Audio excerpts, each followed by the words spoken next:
দেশের উৎপাদন হয় 23 লাখ টনের মতো। বাকি 7 লাখ টন আমদানি করতে হয়, যার শিল্পমাত্রা এতদিন ভালো পূরণ করত। কিন্তু এবার বাংলাদেশ বিকল্প দেশ হচ্ছে, যেন কম দামে ভালো মানের পেঁয়াজ আমদানি করা যায়।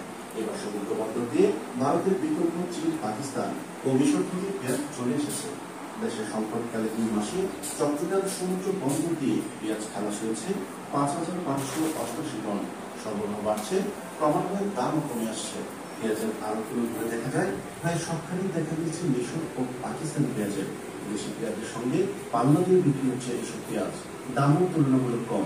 বাজারে এখন অনেক ধরনের পেঁয়াজ আছে, যার মধ্যে বাজারে এখনো আধিপত্য ধরে রেখেছে দেশি পেঁয়াজ। পাশাপাশি বাজারে আছে ভারতীয়, পাকিস্তানি, মিশর এবং চীন থেকে আমদানি করা পেঁয়াজ। খাতুনগঞ্জের পাইকারি বাজারে প্রতি কেজি দেশি এবং ভারতীয় পেঁয়াজ বিক্রি হয় 104 থেকে 5 টাকায়। মিশরের পেঁয়াজ 80 টাকা, পাকিস্তানি পেঁয়াজ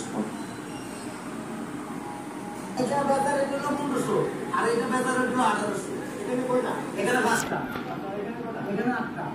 8টা হিসাবে কত? 8টা বাজারের জন্য 1500, আমরা দাম চাই 2700 2800। চাঁদপুরের বড় স্টেশন, মাছ ঘাট সহ আরবগুলোতে 900 গ্রামে একটি ইলিশের দাম 1500 টাকা বা তার চেয়েও বেশি। তবে চাঁদপুর লঞ্চ ঘাটে নৌকায় ইলিশ বিক্রি হচ্ছে পানির দরে। সেখানে 900 গ্রাম বা 1 কেজি ওজনের 4টি ইলিশ বিক্রি হচ্ছে 2000 টাকারও কমে। 7টা মাছ আছে 3000 টাকা।